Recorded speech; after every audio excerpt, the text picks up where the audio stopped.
விளக்கம் பாடினார். எடுத்து வச்சாலும் கொடுத்து வைக்கணும். நம்முடைய இளங்கோவன் பேச்சை கேட்ட பிறகு எதுனாலும் அதிர்ஷ்டம்னு சொல்ல தோணுது.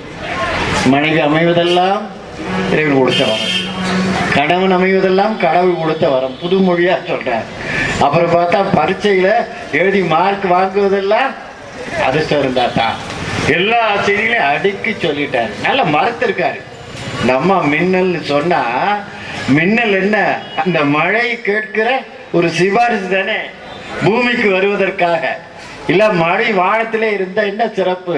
அந்த மின்னல்கிற கருத்தை அப்படி லாபகமா மறுத்து அருமையா என்ன இடையில இடையில அவரை பார்த்து மீசக்காரன் அன்பா மீசக்காரன் அன்பா. இவர் எந்திரிச்சானா என்ன அர்த்தங்கிறீங்க? கோபமா இருக்கிறான்னு அர்த்தம். ரவி நான் சொல்றதுக்கு முன்னாடி எந்திரிச்சாருன்னா கோபமா இருக்கிறான்னு அர்த்தம். பொறுத்தது போதும், ரவி பொங்கி எழு. கல் தோன்றி மண் தோன்றா காலத்தே முன் தோன்றிய மூத்த தமிழுக்கு முதல் வணக்கம். நடமாடும் தமிழ் பல்கலைக்கழகம் ஐயா நடுவர் உள்ளிட்ட அவையோர் அனைவருக்கும் பணிவான வணக்கம். இந்த மேடை வந்து சாதாரண மேடை இல்லைங்க. கிருபானந்த வாரியார், கவியரசு கண்ணதாசன், குன்றக்குடி அடிகளார், ஒரு வரலாற்று சிறப்பு மிக்க இந்த மேடையை வணங்கி என் உரையை தொடங்குகின்றேன். ஐயா, உங்ககிட்ட ஒரே ஒரு கேள்வி.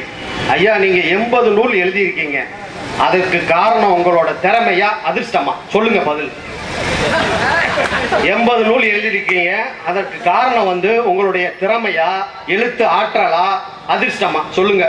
மற்றவை வெள்ளித்திரையில் தீர்ப்புல நினைச்சு பாருங்க. அந்த எதிர்த்தாப்புல உட்காந்துருக்காங்கல்ல, அந்த 2 பேரை பத்தி உங்ககிட்ட சொல்லி ஆகணுங்க. ஒன்றும் இல்லைங்க, ஒரு மரத்துல வந்து மணியா கட்டி வச்சிருந்தாங்க. சின்ன மணி, பெரிய மணி, இப்படி வரிசையா மணி இருந்துச்சு. என்னங்கன்னு கேட்டான். ஒன்றும் இல்லைங்க, அந்த சின்ன பொய் சொன்னாங்கன்னா சின்ன மணி அடிக்கும், பெரிய பொய் சொன்னாங்கன்னா பெரிய மணி அடிக்கும்னாங்க. ஒரு நேரம் பார்த்தா அந்த மரத்தில் உள்ள எல்லா மணியும் டை டை டை டை டைன்னு அடிச்சுக்கிட்டு இருந்துச்சு. என்னான்னு பார்த்தா அந்த மரத்துக்கு கீழே அந்த 2 பேரும் உட்காந்து பேசிக்கிட்டு இருந்தாங்க. அப்படிப்பட்ட ஆளுங்க. இந்த இப்போ வந்து பேசிட்டு போனார்ல முத்து இளங்கோ, அவர் பார்த்தீங்கன்னா பெரிய கஞ்சாம்பட்டி கருப்பட்டிங்க.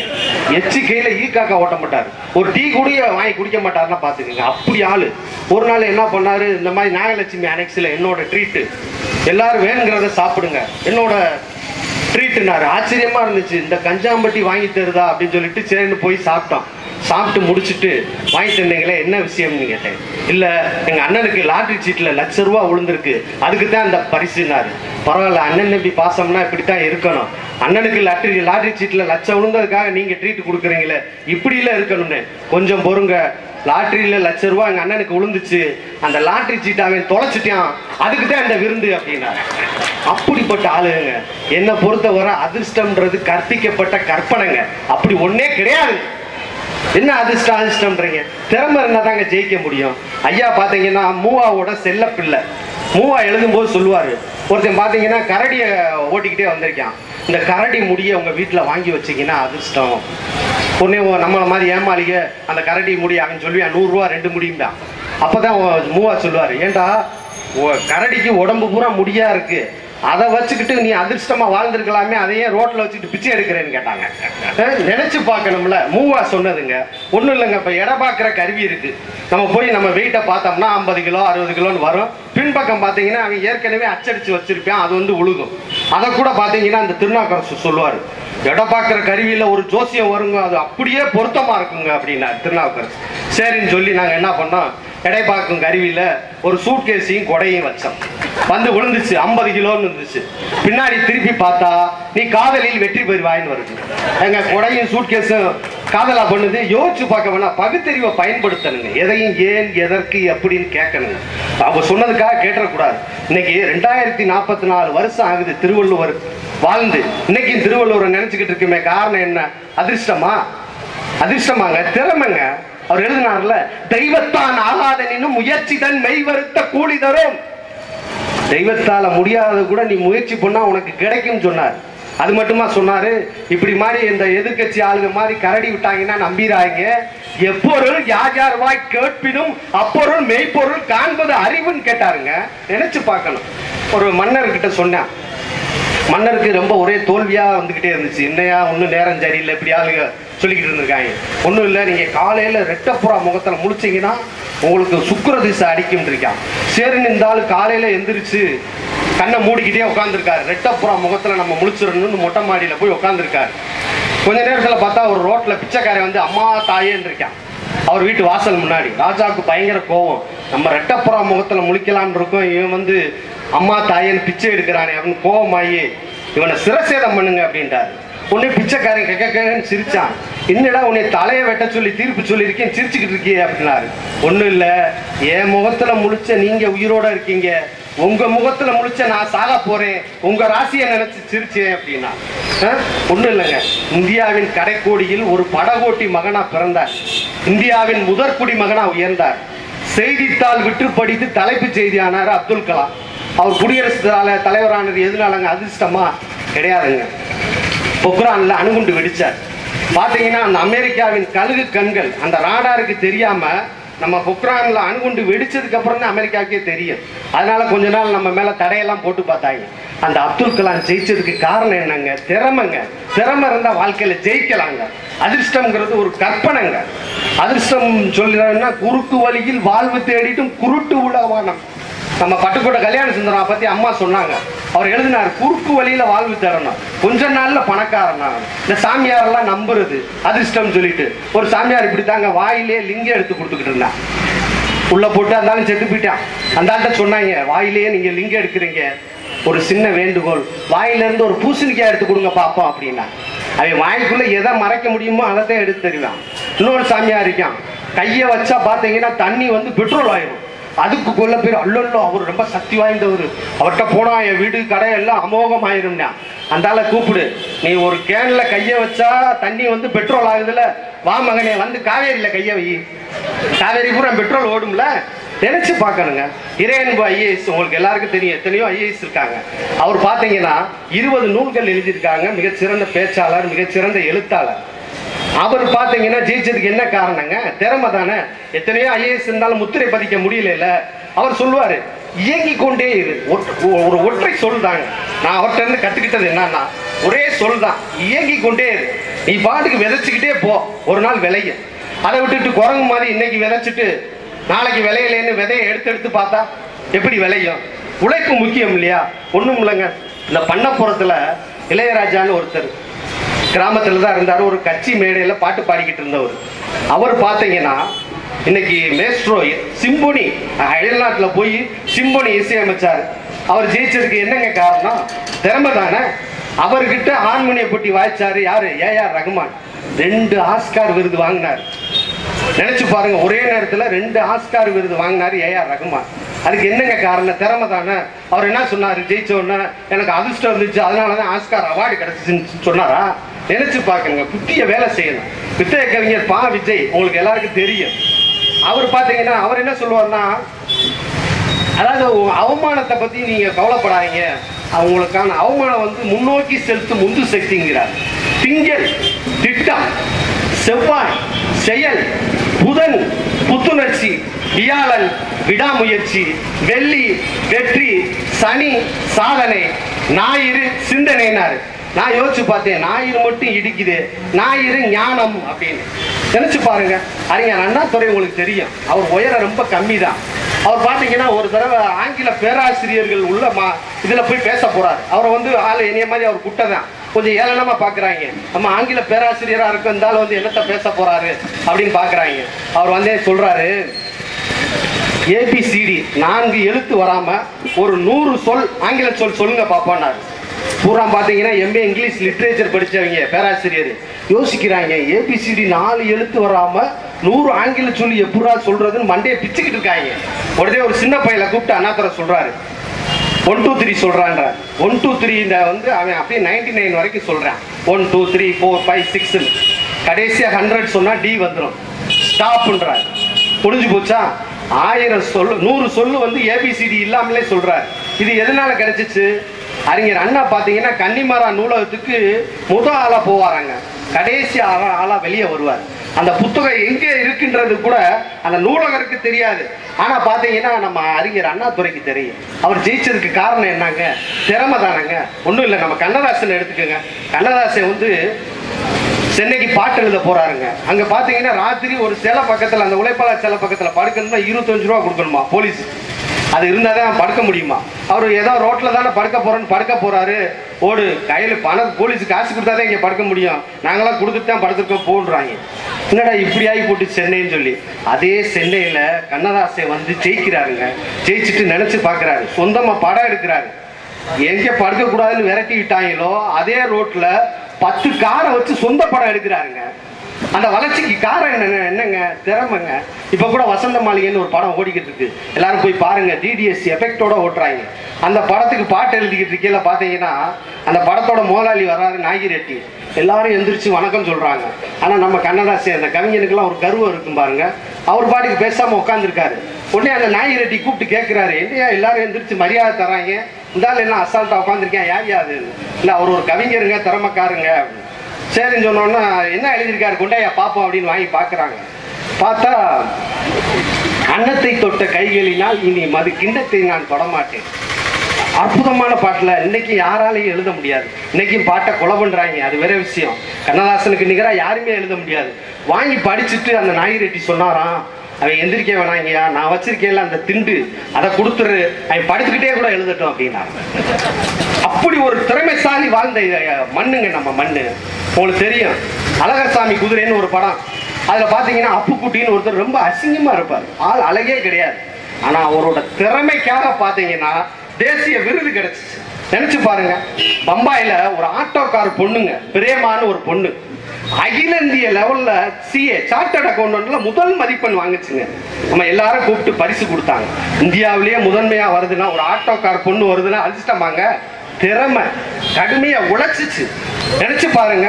ஒண்ணும் இல்லை, எடிசன் கரண்டை கண்டுபிடிச்சாரு. அமெரிக்கால என்ன பண்ணுவாங்களாம், வருஷத்துல ஒரு நாள் ஒரு 5 நிமிஷம் கரண்ட் அமர்த்திடுவாங்க. அமர்த்திட்டு எடிசன் பிறக்காட்டி இந்த மாதிரி தான் இருந்திருக்கும், நம்ம கஷ்டப்பட்டிருப்போம், எடிசன் பிறந்ததுனால தான் இந்த இவ்வளவு வசதி நமக்கு கிடைச்சிச்சு அப்படிங்கிறத ஒரு அறிவிப்பா சொல்லுவாங்களாம்.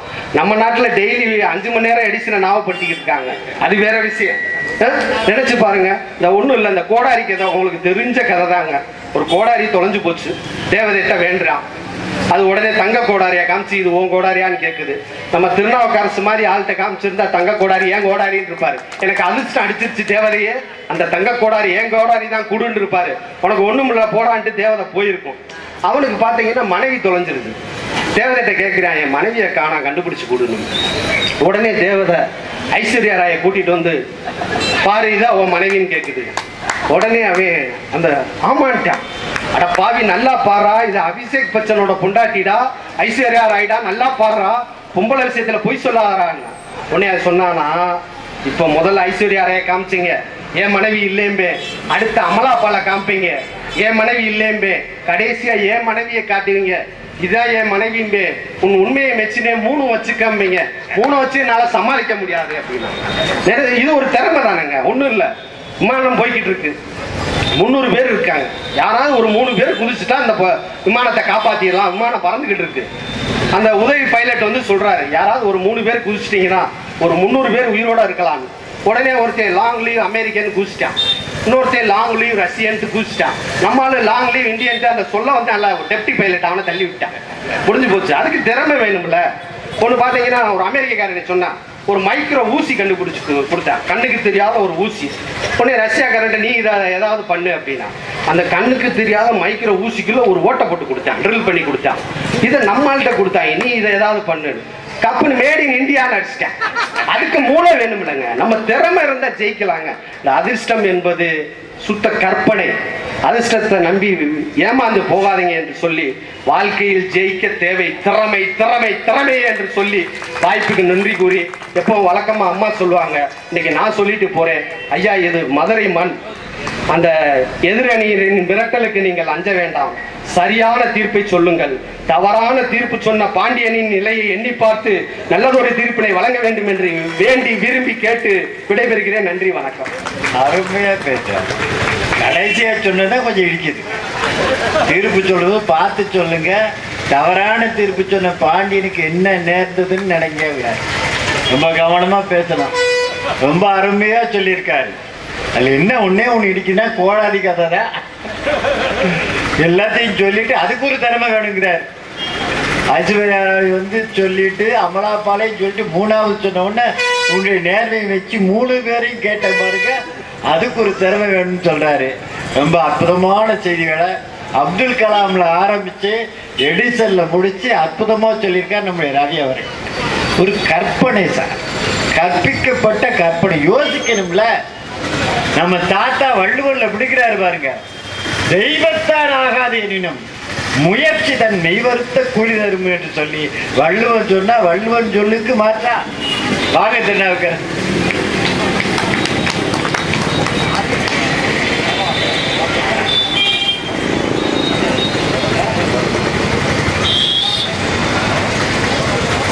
ஆயிரம் உறவுகள் இருந்தாலும் அன்னையை போல் வருமா? 1000 ஊர்கள் இருந்தாலும் மதுரையை போல் வருமா?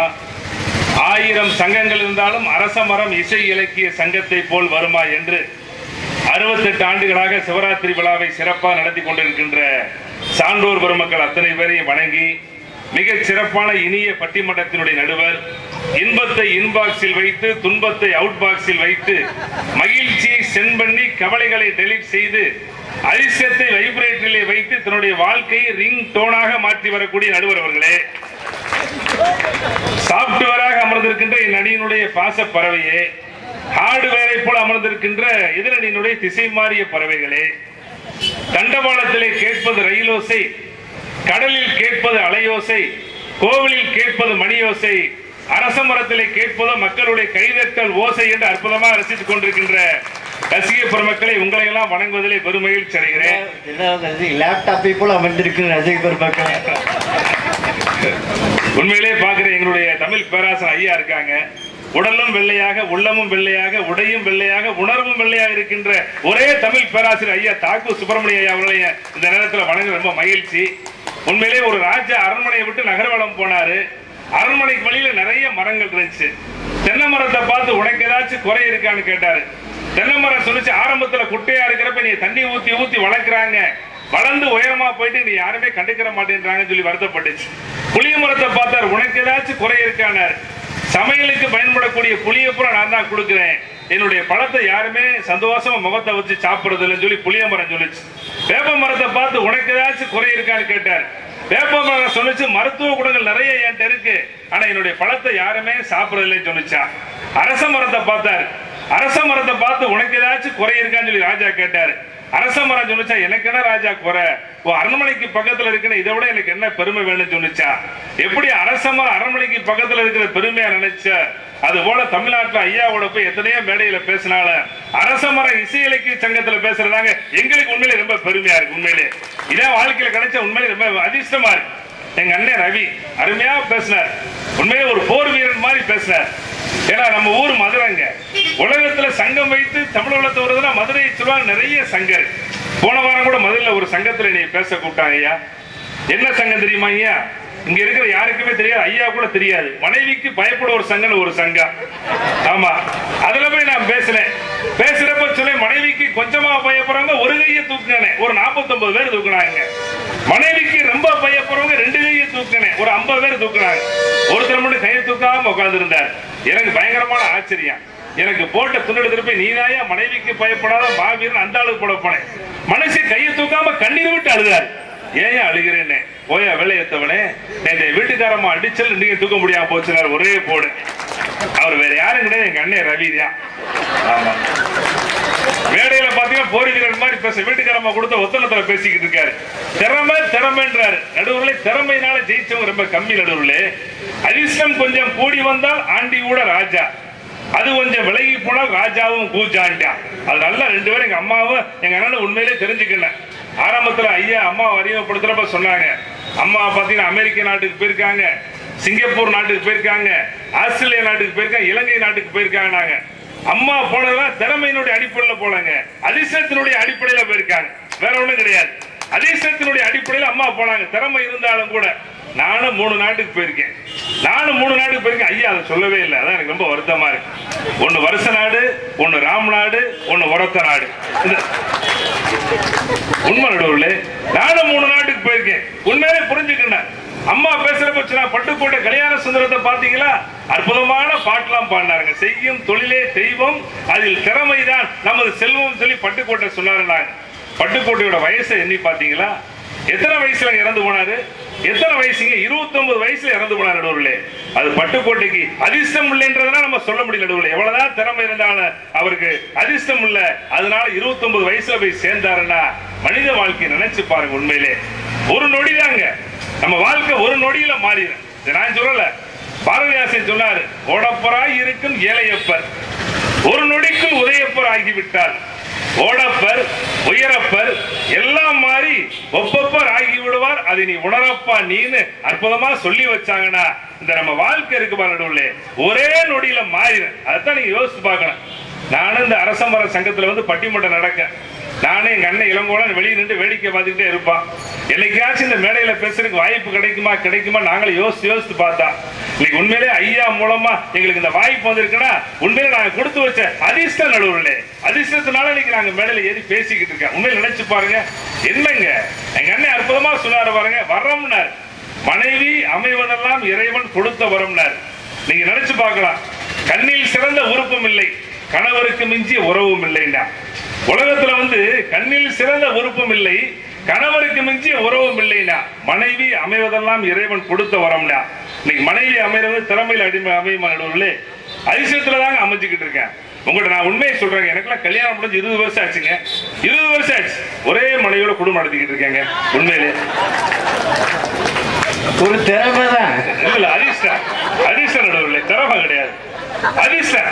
என் மனைவி கண்ணுக்கு ஊட்டியா இருப்பாங்க, பார்வைக்கு பியூட்டியா இருப்பாங்க, கணவனுக்கு வேட்டியா இருப்பா, குழந்தைக்கு தோட்டியா இருப்பாங்க. என் மனைவி அப்படிப்பட்ட மனைவி. இதெல்லாம் எனக்கு கிடைச்ச அதிர்ஷ்டம். நான் கல்யாணம் முடிச்சு எனக்கு 15 வயசுல மகன் இருக்கான். அவனை கூப்பிட்டுக்கிட்டு போன வாரம் திருப்பரங்குன்றத்துல கல்யாணத்துக்கு போனேன். நானும் என் பையனும் மேடைக்குள்ள உட்கார்ந்துருக்க, மன மேடையில மாப்பிள்ள பொண்ணுகளுக்கு தாலி கட்டி முடிச்சாரு. கட்டி முடிச்சோட பொண்ணு கண்ணீர் விட்டு அழுதுச்சு. என் பையன் கேட்டான், எப்பா எதுக்குப்பா அந்த அக்கா அழுகுதுடா? அந்த அக்கா கல்யாணம்டா அதனால அழுகுதுறானே.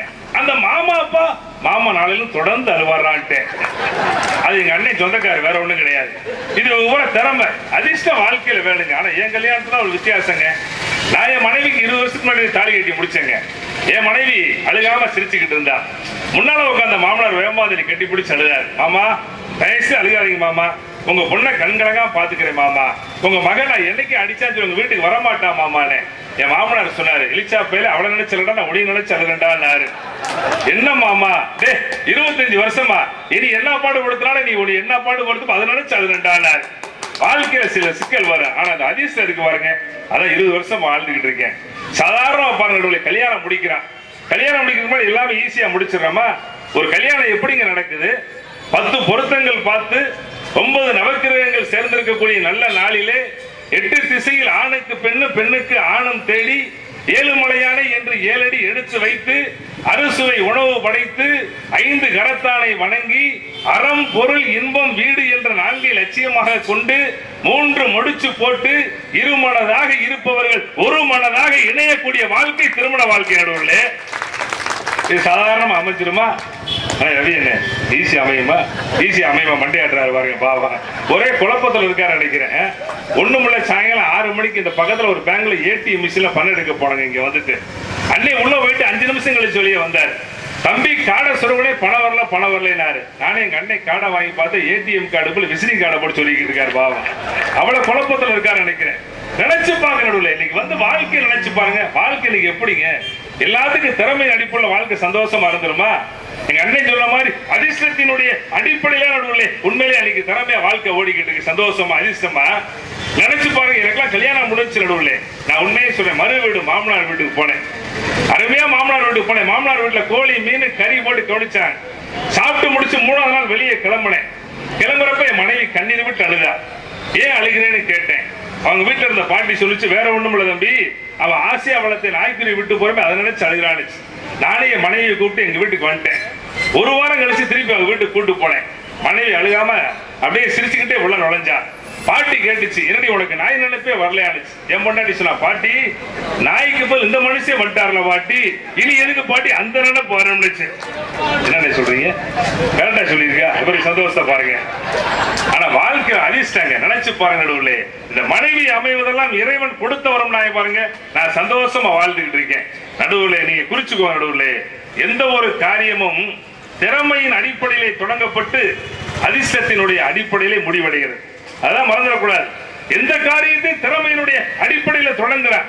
ஆனா அதிர்ஷ்டத்தினுடைய அடிப்படையில் தான் முடியுது. நீங்க சாதாரண நீங்க சினிமா பாருங்க, ஒரு சினிமா எடுக்கிறாங்கன்னா சினிமா பட பூஜை போடுவாங்க, நல்ல நேரம் பார்த்து பூஜை போட்டுதான் இன்னைக்கு சினிமா ஆரம்பிப்பாங்க. அதே மாதிரி எங்க அண்ணன் சொன்னாரு, பொக்ரான்ல அணுகுண்டு போடுறாங்கன்னாரு, அணுகுண்டு போடுறாங்க. அதே மாதிரி விண்வெளியில ராக்கெட்லாம் ஏவுறாங்கன்னு சொன்னா அதுக்கு முன்னாடி என்ன செய்யறாங்க, நல்ல நேரம் பார்த்து சாமியை கும்பிட்டு முடிச்சுதான் நடுவில் அங்க ராக்கெட்டை ஏவிக்கிட்டு இருக்காங்க. சாதாரணமா ஒரு சினிமாவுக்கு நம்ம பாத்தீங்கன்னா வாகனம் வாங்குறோம், ஒரு 2 வீலர் வாங்குறோம், 4 வீலர் வாங்குறோம்னா நல்ல நேரத்தை பார்த்து சாமியை கும்பிட்டு வாங்குவான். அதே மாதிரி வண்டியில பாருங்க, இந்த நம்பர் பிளேட், இந்த நம்பர் பிளேட் கூட பாத்தீங்கன்னா அதுக்கு காசு கொடுத்து வாங்கிட்டு இருக்கோம்னா நமக்கு எல்லாமே அதிர்ஷ்டம் வேணும் நினைச்சுக்கிட்டு இருக்கணும். ராசி என்பது நீ பேர் வைக்கிறோட ராசியை பாருங்க. அதே மாதிரி பள்ளியில வந்து குழந்தையை சேர்க்க போறான், குழந்தையை சேர்க்க போற கூட எப்ப போய் சேர்க்கிறான், இந்த சரஸ்வதி பூஜை, அந்த ஆயுத பூஜை, அதுலதாங்க போய் குழந்தையை சேர்த்துக்கிட்டு இருக்கோம்னா எல்லா மனிதர்களும் அதிர்ஷ்டம் வேணும் வேணும் நினைச்சுக்கிட்டு இருக்காங்க. இந்த 2 பேர் தான் வேணாம் வேணாம் நினைச்சுக்கிட்டு இருக்காங்க. எனக்கு அதான் உண்மையில வருத்தமா இருக்கு. அது இந்த குழந்தை இருக்காங்க பாருங்க, இந்த பழைய படத்துல பாடு மாதிரி உலகத்துல வேற எதுவும் கிடையாது நடுவில். ரொம்ப சந்தோஷமா இருக்கு. எனக்கெல்லாம் எங்க அம்மா சோறு ஊட்டினாங்க, நிலாவை காமிச்சு சோறு ஊட்டாங்க. நானும் நிலாவை பார்த்து சாப்பிட்டு 6 அடி உயரம் வளர்ந்து நிக்கிறேன். என் மகனுக்கு என் சம்சாரம் சோறு ஊட்டுது. நிலாவை காமிச்சு விட்டா பையன் சாப்பிட மாட்டேன், பக்கத்து வீட்டு கலாவை காமிச்சு விட்டா நீ பையன் சாப்பிட்டுட்டு இருக்கேன். தெளிவா இருக்காங்க, தெளிவா இருக்காங்க. நான் ஒரு பையன்கிட்ட கேள்வி கேட்டேன், பையன் அமைறது பெரிய விஷயம் இல்லையா. நான் ஒரு நாள் பையன்கிட்ட கேள்வி கேட்டேன், காந்தி எந்த ஆண்டு சுட்டுக் கொல்லப்பட்டார்னு. பையன் திருப்பி என்னைய பார்த்து கேள்வி கேட்டான், மகாத்மா காந்தியா, இந்திரா காந்தியா, ராஜீவ் காந்தியா சார்ன்றியா. இன்னைக்கு என்ன செய்ய முடியும், ஒண்ணும் பேச முடியாது. எங்க தெருவில் ஒரு 15 வயசு பையன் குழந்தை வளர்ப்பது எப்படின்னு புத்தகம் படிச்சுக்கிட்டு இருந்தேன். நான் அவனை பார்த்து கேட்டேன், தம்பி உங்க அப்பா படிக்க வேண்டிய புத்தகத்தை நீ படிக்கிறியப்பான்னு. பையன் சொன்னான், எங்க அப்பா என்னை ஒழுங்கா வளர்க்கிறாரா பாக்குறதுக்கா நான் படிச்சுக்கிட்டு இருக்கேன் சார்ன்றியா. என்ன செய்ய சொல்றீங்க, ஒன்னும் பேச முடியாது. நீ மாணவன் அற்புதமா சிந்திக்கிறாங்க. நல்ல மாணவன் அமைகிறது வாத்தியாருக்கு அதிர்ஷ்டம், நல்ல ஆசிரியர் அமையுது மாணவருக்கு அதிர்ஷ்டம். எனக்குலாம் ஐயா தாக்கு சுப்பிரமணிய ஐயா அமைச்சர், நான் அதிர்ஷ்டம் அடிக்க உங்க முன்னாடி பேசிக்கிட்டு இருக்கேன். அதான் பெரிய விஷயம். ஐயாட்ட வகுப்புல தமிழை கத்துக்கிட்டு, எங்க ஐயாட்ட மேடையில தமிழை கத்துக்கிட்டு, நடுவர் ஐயாட்ட நினைச்சு பாருங்க. ஒரு நாள் ஆசிரியர் பாடம் நடத்துறாங்க, ஒரு பையன்கிட்ட கேள்வி கேட்டாரு, கோழி எவ்வளவு நாள் தான் உயிரோட வாழும்னாரு. பையன் சொன்னா, வீட்டுக்கு விருந்தாடி வர வரைக்கும் உயிரோட வாழும் சாருன்னு. அவன் அழகா சிந்திச்சான். பரிசு திருத்தி கொடுத்து பொம்பளை பிள்ளை 98 மார்க், பையன் 2 மார்க். 98 மார்க் எடுத்த ஒண்ணு ஏங்கி அழுதுச்சு. 2 மார்க் எடுத்தவே சிரிச்சுக்கிட்டு இருந்தான். அந்த பொண்ணை பார்த்து கேட்டேன், ஏமா 98 மார்க் எடுத்துட்டு ஏமா அழுகிறேனே. அந்த பொண்ணு சொல்லிச்சு, அந்த 2 மார்க்கு எங்க போச்சுனே தெரியல சார், அதை நினைச்சு அழுகிறேன்னு. 2 மார்க் எடுத்தவே சிரிச்சேன். தம்பி உனக்கு அறிவு இருக்காப்பா, போயுமே 2 மார்க் எடுத்து சிரிக்கிறேனே. பையன் சொன்னா, அந்த 2 மார்க் எப்படி வந்துச்சுனே தெரியல சார், அதை நினைச்சு நான் சிரிக்கிறேன் சார். என்ன செய்ய சொல்றீங்க நடுவில், நல்ல மாணவன் அமைறது நீங்க நினைச்சு பாருங்க. எல்லா வகையில் நடுவில் அதிர்ஷ்டம் என்பது வாழ்க்கையில் ரொம்ப அவசியங்க. நீங்க அதிர்ஷ்டம் இல்லைன்னு வச்சுக்கோங்க, மனுஷன் வாழ்க்கையில எதுவுமே செய்ய முடியாது நடுவில். இப்ப சாதாரணமா பாருங்க, ஒரு ஆளை என்ன சொல்லுவோம், ஒருத்தர் பாக்குறப்ப எங்க அண்ணன் ரவியை பாக்குறான், அம்மா 22 புத்தகம் எழுதியிருக்காங்க. இவங்களை பூரா பார்த்து என்ன சொல்லுவான், ரொம்ப திறமையானவங்க, ரொம்ப திறமையானவங்க, ஒரே வார்த்தை தான் சொல்லுவான். ஆனா இந்த அதிர்ஷ்டமான ஆளை மட்டும் பாருங்க, ரொம்ப யோகமான ஆளியா சொல்றப்ப, ரொம்ப யோகமான ஆளியா, உண்மையிலே அதிர்ஷ்டக்காரியா, நல்ல மச்சம் உள்ளாளியா, கொடுத்து வச்சவரியா சொல்றமா இல்லையா. அவரு பக்கம் காத்தடிக்கிறியா, சுக்கர திசை டாப்ல போயிட்டாரு, சொல்றமா இல்லையானே, சொல்றமா இல்லையா. அதிர்ஷ்டம் தான் ஒரு மனுஷனை வந்து உண்மையிலே நல்ல வகையில கொண்டு போய்கிட்டு இருக்கா. எங்க அற்புதமா சொன்னார் பாருங்க இளங்கோவன், இந்த காதலை கூட சொன்னார். உண்மையிலே நீ காதல் நினைச்சு பாருங்க, காதல் எல்லாத்துக்கும் அமைஞ்சிருமாங்க. அதிர்ஷ்டம் உள்ளாலே தாங்க நல்ல காதல் அமைய. நடுவில் என்கிட்ட படிச்ச ஒரு காதல் கவிதை எழுதுறாங்க, என் இனிய தமிழ் அழகிய, உன்னை ஆங்கில பாடவேளை முடிந்து இயற்பியல் கூடத்தில் சந்தித்த பொழுது எனக்குள் சில வேதியியல் மாற்றங்கள், என் உயிரில் கலந்து விட்டாய், கச்சிதமாக கணக்கு போட்டு விட்டேன், நீ சம்மதித்தால் சமூகவியலில் சாதிக்கலாம், மறுத்தால் வரலாறு மன்னிக்காது உன்னை. என் பையன் எழுதுறான் கவிதை, எல்லா பாடத்தையும் கொண்டு வந்துட்டான், அனைத்து சப்ஜெக்டையும் கொண்டு வந்துட்டான். அற்புதமா கவிதை எழுதுறாங்க. எப்படி காதல் இன்னைக்கு போய்கிட்டு இருக்கு. உண்மையை நினைச்சு பாருங்க, காதல் சாதாரண விஷயமாங்க. இன்னைக்கு சூப்பர் ஸ்டார் ரஜினிகாந்துக்கு அதிர்ஷ்டம் இல்லைன்னு சொன்னா லதா ரஜினிகாந்த் கிடைச்சிருப்பாங்களா? அதே மாதிரி பாத்தீங்கன்னா அஜித், அல்டிமேட் ஸ்டார் அஜித்துக்கு அதிர்ஷ்டம் இருக்க போய் தான் சாலினி கிடைச்சிருக்காங்க. அதே இளைய தளபதி விஜய்க்கு அதிர்ஷ்டம் இருக்க போய் தான் சங்கீதா கிடைச்சிருக்காங்க. அதே மாதிரி சூர்யாவுக்கு ஜோதியா கிடைச்சிருக்காங்கன்னா எல்லாமே அதிர்ஷ்டம் தாங்க. அதிர்ஷ்டம் இருந்தாலும் ஒருத்தருக்கு மனுஷன் வாழ்க்கையில நம்பிக்கை வர, மகிழ்ச்சி வர. பாரதி ராஜான்னு ஒரு இயக்குனர் இருந்தார், உங்களுக்கு எல்லாம் தெரியும். முதல் ஒரு படம் எடுத்தாரு, என்னுயிர் தோழன். படம் ஃபெயிலியர் ஆகி போச்சு, ஓடல. அடுத்த ஒரு படம் எடுத்தாரு, வேதம் புதிதுன்னு. அந்த படம் ஓடல. கடைசியா கொடி பறக்குதுன்னு ஒரு படம் எடுத்தார் நடுவுல. அவர் கொடி பறந்துச்சுன்னு சொல்லுச்சுன்னா அதிர்ஷ்டம் எப்ப வரும்னே தெரியாதுங்க. அதிர்ஷ்டம் மனுஷ வாழ்க்கையில அது இஷ்டம் போல வரும் நடுவுல. எனவே மனிதனுடைய வெற்றிக்கு அடிப்படையா இருக்கிறது என்னதான் திறமை இருந்தாலும் வாழ்க்கையில முன்னேற முடியாதுங்க. அதிர்ஷ்டம் எப்ப ஒரு மனிதனை இழுத்து உள்ள வச்சுக்கிறத அப்பதான் முன்னேற முடியும் சொன்னா மனிதனுடைய வெற்றிக்கு பெரிதும் துணையாக இருப்பது நடுவுள்ளே அது திறமை இல்ல, அதிர்ஷ்டம் தான். அதிர்ஷ்டம் இல்லாத வாழ்க்கை மையில்லாத பேனாவை போன்றது. அதிர்ஷ்டம் இல்லாத வாழ்க்கை பேட்டரி இல்லாத டார்ச் லைட்டை போன்றது. அதிர்ஷ்டம் இல்லாத வாழ்க்கை மலர் இல்லாத தோட்டத்தை போன்றது. அதிர்ஷ்டம் இல்லாத வாழ்க்கை சிறை இல்லாத பறவையை போன்றது. அதிர்ஷ்டம் இல்லாத வாழ்க்கை நங்கூரம் இல்லாத கப்பலை போன்றது என்று சொன்னால் எல்லா மனிதர்களுக்கும் அடிப்படை தேவை அதிர்ஷ்டமே, அதிர்ஷ்டமே, அதிர்ஷ்டமே என்று சொல்லி நடுவர்களே நல்ல தீர்ப்பை வழங்க வேண்டும் என்று கேட்டு வாய்ப்புக்கு நன்றி கூறி நிறைவு செய்கிறேன். நன்றி, வணக்கம். 5 உவமைகளை அடிக்க சொல்லியிருக்காருல, ரொம்ப அற்புதமா சொல்லி நடைமுறை உதாரணங்களை சொல்லி ஏவுகணையை செலுத்துற போது கூட நல்ல நேரம் பார்க்கலாம். நீ வாழ்க்கையில அதிர்ஷ்டம் எந்த அளவுக்கு இருக்குன்னு சொன்னாரு. ஒரு நல்ல நேரம் பார்க்காம எந்த செயலாவது வாழ்க்கையில தொடங்குறோமா?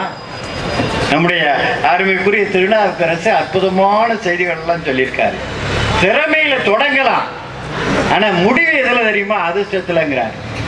பவுண்டேஷன் வேணா திறமையா இருக்கலாம், ஆனா மேலெழும்புகிற கட்டடம் எனக்கு என்னன்னு கேட்டா இந்த 2 பேர் சொல்றதை பார்த்து திறமைதான் தெரியுது, இவங்க சொல்றதை கேட்டா அது சொன்னான்னு தெரியுது. உங்களை பார்த்தா திறமைக்கும் கைதட்டுறீங்க, அதிர்ஷ்டத்துக்கும் கைதட்டுறீங்க. அதான் உண்மை.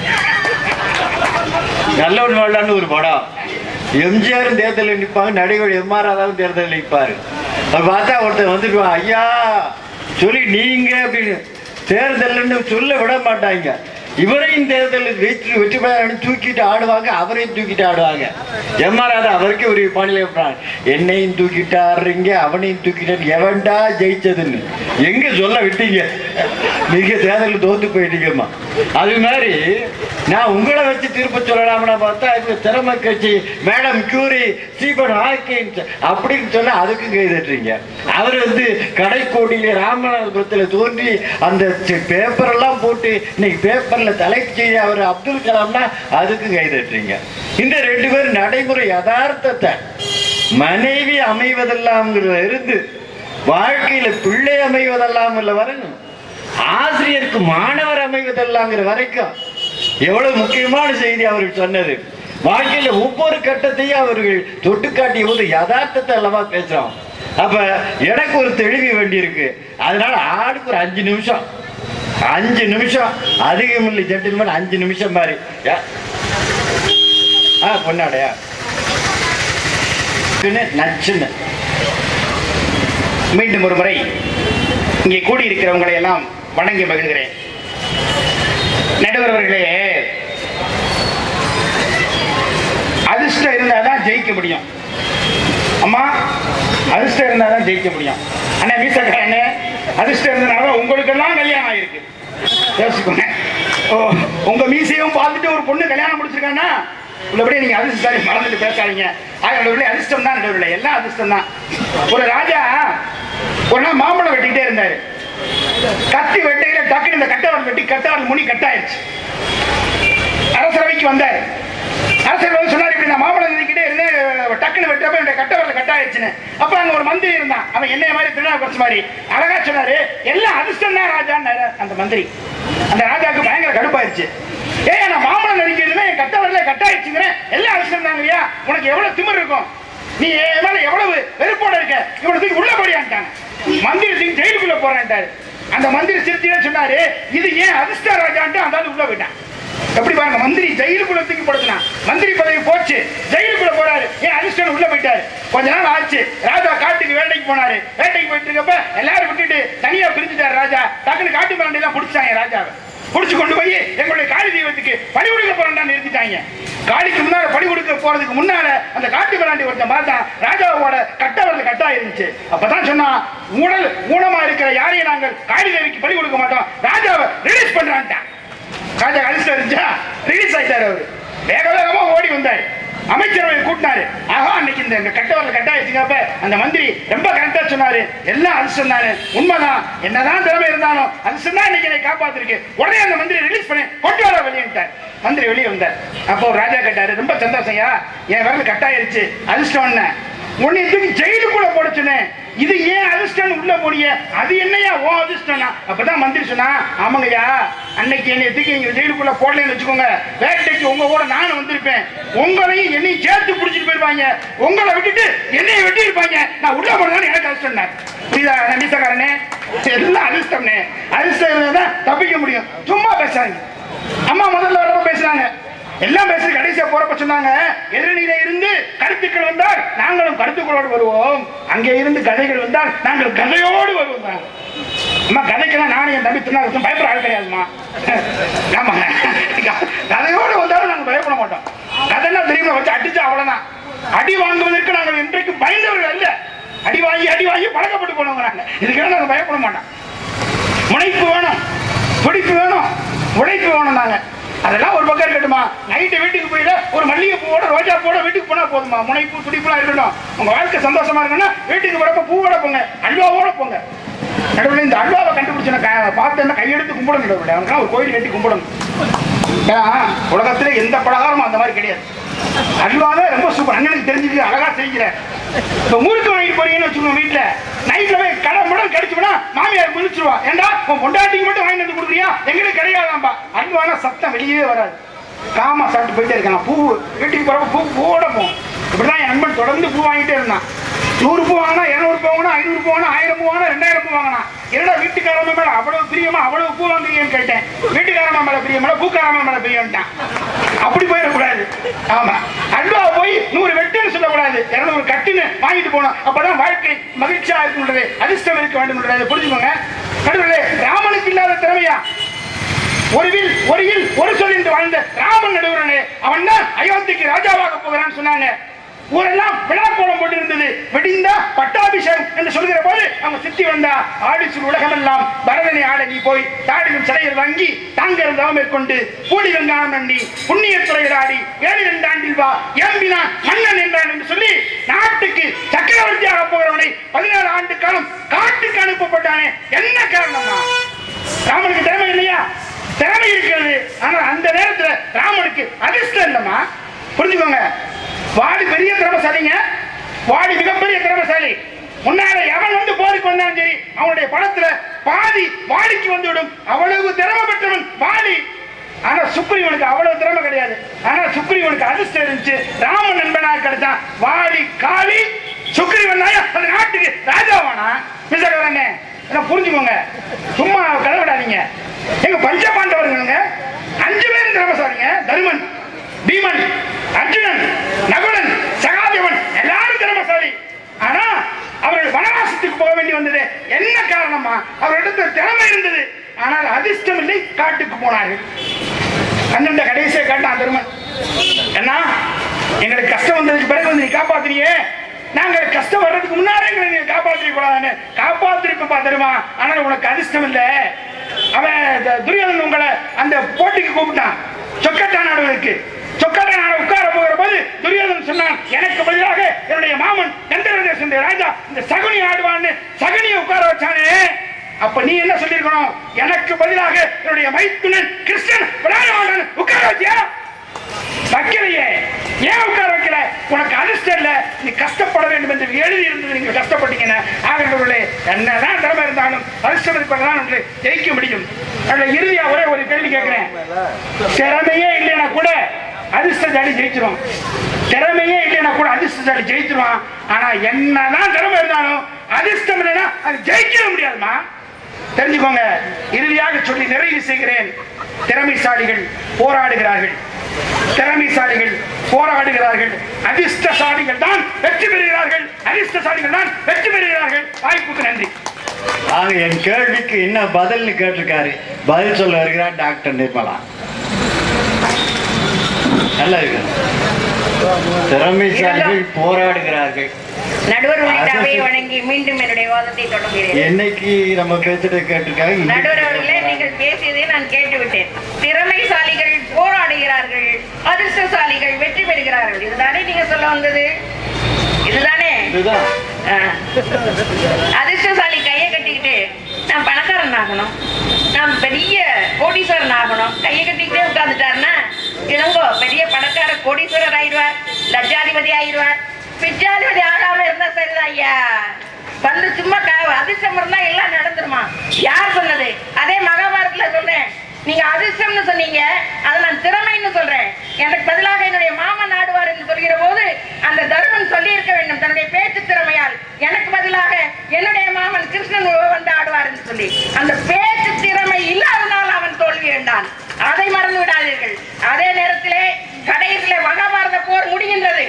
முடிந்த நேரத்திலே எல்லா 5 பேரும் திருதராஷ்டிரனை வணங்க போகின்றார்கள். எல்லாம் 4 பேரையும் 3 பேர் போயிட்டாங்க. சகாதேவன் போயாச்சு, நகுலன் போயாச்சு, அர்ஜுனன் போயாச்சு. பீமன் வருகிறான். பீமன் வருகின்ற நேரத்திலே அவனுக்கு பதிலாக ஒரு இரும்பு பொம்மையை கொண்டு போய் நிறுத்துகிறார் கண்ணன் திருதராஷ்டிரத்துக்கு முன்னாலே. அதை தழுவிக் கொள்கிறார் திருதராஷ்டிரர். ஆனால் என்ன ஆகிறது தெரியுமா?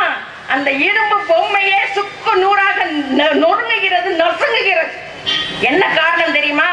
தன்னுடைய மகன் துரியோதனை கொன்றவன் இந்த பீமன் அல்லவா என்று நினைத்த விதி. அதிலிருந்து காப்பாற்றியது யார்? அந்த சாதுரியம், அந்த திறமை, கண்ணனுடைய திறமை அல்லவா பீமனை காத்தது. இதுவும் மகாபாரதம் சொல்லுகின்ற கதை. இளங்கோ அவர்களே நன்றாக குறித்து கொள்ள வேண்டும். ஒண்ணு இல்ல, ஒரு தவளை 2 தவளை எங்கெங்கேயோ அலைஞ்சிச்சு. திடீர்னு 2 தவளையும் விளையாடிட்டே போய் ஒரு தயிர் சட்டுக்குள்ள போய் விழுந்துருச்சு. விழுந்த உடனே ஒரு தவளை ஐயோ இந்த தயிர் சட்டுக்குள்ள எப்படி இருந்து நம்ம விழ போயிடுமோ அப்படின்னு நினைச்சு நினைச்சு நினைச்சு அதுலயே மூழ்கி செத்து போச்சு. இன்னொரு தவளை என்ன செஞ்சு தெரியுமா? நான் எப்படியும் மீண்டு விடுவேன் என்று சொல்லி அந்த தயிரையே சுற்றி சுற்றி சுற்றி சுற்றி சுற்றி கலக்கி கொண்டே இருந்தது. கடைசியில என்ன ஆச்சு தெரியுமா? தயிரை கலக்கிக்கிட்டே இருந்தா என்ன வரும்? வெண்ணெய் திரண்டு வந்துச்சு. வெண்ணெய் மேல வந்த உடனே அது மேல ஏறி தவளை தப்பிச்சு போச்சு. இதுதான் திறமை உள்ளவர் செய்கின்ற செயல். அதை மறந்து விட்டு இங்க வந்து கதையா சொல்லிட்டு இருக்கிறீங்க. உங்களை மாதிரி தான் முன்னா ஒரு தடவை சொன்னார், எந்த வேலையும் செய்ய வேண்டாம், நாளைய பணைக்காரர் ஆகணும். அந்த மாதிரி நினைக்கிறவங்க எல்லாம் நாளைக்கு இந்த இடத்துக்கு சரியா வந்து சேர்ந்துருங்க அப்படின்னு ஒரு அறிவிப்பு கொடுத்தார். மறுநாள் பார்த்தா எக்கச்சக்கமான கூட்டம் சேர்ந்து போச்சு. அங்க வந்து நின்னாரு முல்லா. என்ன முல்லா, எல்லாரையும் பணக்காரர் ஆக்கிறதா சொன்னீங்களே, என்ன செய்ய போறீங்க அப்படின்னு எல்லாரும் கேட்டாங்களாம். உங்களை மாதிரி எத்தனை பேர் முட்டாள்கள் இருக்கிறாங்கன்னு எண்ணி பாக்குறதுக்கு தான் என் மாதிரி வர சொன்னேன். இந்த மாதிரி இருந்தா அதிர்ஷ்டம் அதிர்ஷ்டம் என்று சொல்லி நிர்மலா அவர்கள் இதுவரைக்கும் நல்லா பேசிட்டு இருக்கீங்க.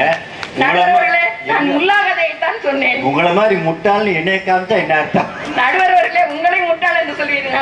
நீங்கள் நாடறிந்த நல்ல சிறந்த அறிவாளி பேச்சாளர் என்பதனால்தான் உங்களை அரசமரம் பட்டிமன்றத்திற்கு நடுவராக அழைத்திருக்கிறார்கள். இன்னொரு முறை சொல்லுங்க. ஒரு முறை என்ன நடுவர் அவர்களே, 100 முறை கூட சொல்வேன். ஆனால் நான் 1 தடவை சொன்னா ஆமா அது மாதிரி. அதனால இளங்கோ அவர்களே, இந்த மாதிரி கதைகளை எல்லாம் சொல்லிக் கொண்டிருக்காதீர்கள். ஒவ்வொரு பூக்களுமே சொல்கிறது வாழ்வென்றால் போராடும் போர்க்களமே. ஒவ்வொரு பூக்களுமே சொல்கிறது இரவென்றால் பகலாகும். நம்பி சொல்றாங்கல்ல, இரவென்று ஒன்று இருந்தால் நிச்சயமாக பகல் என்று வரும். அதை நம்பி எவன் ஒருவன் திறமையாக உழைக்கிறானோ. ஒண்ணுல ஒரு சின்ன எடுத்துக்காட்டு சொல்றேன். ஜப்பான் ஹிரோஷிமா நாகசாகி இந்த 2 நகரங்களின் மீதும் அணுகுண்டு போடப்பட்டது. லிட்டில் பாய் என்று சொல்லக்கூடிய அந்த அணுகுண்டு பாய்ந்த உடனே வேரோடு வேரடி மண்ணோடு அங்கு இருக்கின்ற அந்த ஒரு குறிப்பிட்ட சுற்றளவு முழுக்க இன்றைக்கும் கூட அந்த அணுவீச்சு கதிர்களால் பாதிப்படைந்தவர்கள் உள்ளார்கள் என்று சொல்லிக் கொண்டிருக்கின்றோம். அத்தகைய நாடு இன்று பெரிய அளவிலே தொழில் வளர்ச்சியிலே மிகுந்த முன்னேற்றம் அடைந்திருக்கிறது என்று சொன்னால் என்ன காரணம்? அதிர்ஷ்டத்தை நம்பி அவர்கள் கையை கட்டி கொண்டு உட்கார்ந்தார்களா? ஒய் ஜப்பான் இஸ் நம்பர் 1 என்ற ஒரு நூல் வந்திருக்கிறது என்று சொன்னால் அவர்கள் உழைத்தார்கள். 8 மணி நேரம் உழைக்க வேண்டிய இடத்திலே நாமெல்லாம் போராட்டம் நடத்தி கொண்டிருக்கிறோம், வேலை நிறுத்தம் செய்து கொண்டிருக்கிறோம். ஆனால் அங்கே வேலை நிறுத்தம் எப்படி நடக்கும் தெரியுமா? 8 மணி நேரம் வேலை செய்கின்றவர்கள் 10 மணி நேரம் நாங்கள் வேலை செய்வோம் என்று அதிகமாக உழைப்பார்கள். அதிகமாக உழைக்கின்ற போது பொருட்களுடைய உற்பத்தி அதிகமாகும். பொருட்களுடைய உற்பத்தி அதிகமாகின்ற போது அதை கட்டாயம் விற்க வேண்டிய ஒரு நிலை வரும். ஆக அவருடைய திறமை, அவருடைய உழைப்பு அந்த நாட்டை முன்னேற்றியது. அது அல்லவா நமக்கு தேவைப்படுகின்ற ஒன்று என்று சொன்னால் இவர்கள் சொல்கிறார்கள், பொய்யாய் சொல்கிறோமா? பொய்யா சொல்றான். ஒவ்வொரு வரலாறு என்று சொன்னீர்களே, வரலாற்று பாடம் என்று சொன்னீர்களே, வரலாற்றிலே யாருடைய பெயர்கள் எழுதப்பட்டிருக்கின்றன தெரியுமா? எவன் ஒருவன் தன்னுடைய முயற்சியினால், தன்னுடைய உழைப்பினால், தன்னுடைய திறமையினால் சாதித்து காட்டி இருக்கிறானோ அவன் தான் வரலாற்றிலே உயர்ந்து நிற்கிறான். மறந்து விட்டார்கள். வயதை சொன்னார், 29 வயது தானே வாழ்ந்தார். பட்டுக்கோட்டை இறந்து போனாரே. 29 வயது வாழ்ந்த பட்டுக்கோட்டை 92 வயது வாழ்ந்திருந்தால் என்ன செய்திருப்பாரோ? அத்தகைய பாடல்களை எழுதி வைத்ததால் நாம் இன்று பேசிக் கொண்டிருக்கிறோம். பாரதியார் வாழ்ந்தது 39 ஆண்டுகள் தான். விவேகானந்தர் வாழ்ந்தது 39 ஆண்டுகள் தான். ஆதிசங்கரர் வாழ்ந்தது 32 ஆண்டுகள் தான். ஆனால் வயதிற்கும் சாதனைக்கும் எந்த தொடர்பும் கிடையாது. வயதினால் நிர்ணயிக்கப்படுவதல்ல சாதனை, அவர்கள் செய்கின்ற செயலினால் நிர்ணயிக்கப்படுவதுதான். அந்த திறமையினால் தான் அவர்கள் சொல்லி வைத்த பாடல்கள், அவர்கள் செய்து வைத்த செயல்கள், காட்டிய வழிகாட்டுதல்கள் இவைதான் ஒருவனை உயர்த்துகின்றனவே தவிர, நண்பர்களே, அவர்களுடைய பேச்சை கேட்டு ஏமாந்து போய்விடாதீர்கள். தயவு செய்து ஊழையும் உப்பக்கம் காண்பர். தாத்தா சொன்னார், ஊழி பெருவலி யாவுல மற்றொன்று சூழினும் தான் முந்துரும் என்று. அது ராமனுக்கு பொருத்தமாக இருக்கலாம், நமக்கு பொருத்தமாக இருக்காது. அதற்குதான் வள்ளுவர் இன்னொரு இடத்திலே சொன்னார், வினைத்திட்பம் என்ற அதிகாரத்திலே சொன்னார், ஊழையும் உப்பக்கம் காண்பர் உழைவென்று தாழாதவும் என்று போவர்.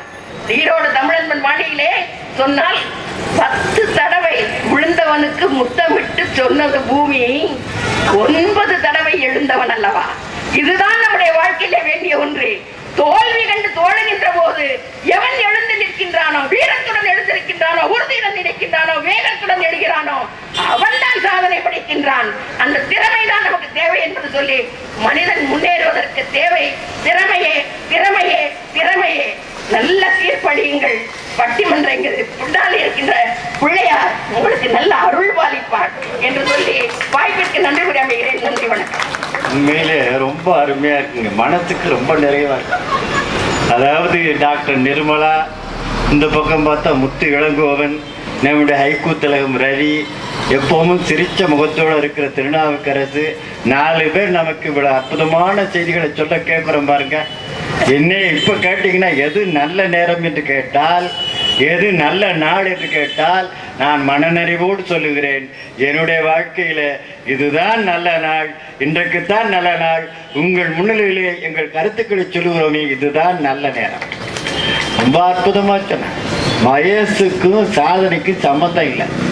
டாக்டர் நிர்மலா சொன்னாங்க பாருங்க, பட்டுக்கோட்டை கல்யாண சுந்தரம் 29 வயசு தான் வாழ்ந்தார். அவங்க சொன்னாங்க, விதி முடிஞ்சது போயிட்டான்னு சொல்றாங்க. தலை விதி அவ்வளவுதான். நாட்டுப்புற பாடல ரொம்ப அழகா சொல்லுவாங்க, தலையிலே எழுதுனது தள்ளி எழுத போறானா, பிரமன் எழுத்திலே பிசகு இருக்குமா. ரொம்ப அழகா சொல்லுவா. நம்ம நாட்டுப்புற பாடல்ல வர்ற மாதிரி தெளிவா அருமையா யாரு சொல்லியிருக்கா? தலையிலே எழுதினது தள்ளி எழுத போறானா, பிரமன் எழுத்திலே பிசகு இருக்குமான்னு சொன்னா எண்ணிப்பார்கள். 29 வயது தான். பாரதி 39 வயது. ஒரு வீரத்துறவி விவேகானந்தர் வாழ்ந்து 39 வயது. சீமான்களே சீமாட்டிகளே என்று அழைத்துக் கொண்டிருந்த அந்த அரங்கிலே அந்த அமெரிக்கா சிக்காகோ போய் லேடிஸ் அண்ட் ஜென்டில்மேன் என்று கூப்பிட்டு கொண்டிருந்த முறையை மாற்றி சகோதரர்களே சகோதரிகளே என்று அழைத்தார் பாருங்கள். அங்கேதான் விவேகானந்தருடைய திறமை. வயசுக்கு சாதனைக்கு சம்பந்தமே இல்லை. ஜெயகாந்தன் கேட்டாங்க, என்ன சார் நல்ல படைப்பாளிகள் சிந்தனையாளர்கள் எல்லாம் எழுத்தாளர்கள் சின்ன வயசுல பொட்டுன்னு போயிடுறாங்களே, என்ன காரணம் என்று சொல்லி, பெரியோர்களே நண்பர்களே, ஜெயகாந்தன் அவருக்கே ஒரு பாடலிலே சொன்னார், மகான்கள் நம்மோடு வாழ்வது நாம் செய்த பேரு, அவர்கள் நம்மை விட்டு போவது அவர்கள் செய்த பேரு. நம்மோடு இருக்க முடியாது. நாம் அவ்வளவு வல்லவர்கள் நல்லவர்கள் அப்படி இருக்கிறோம்.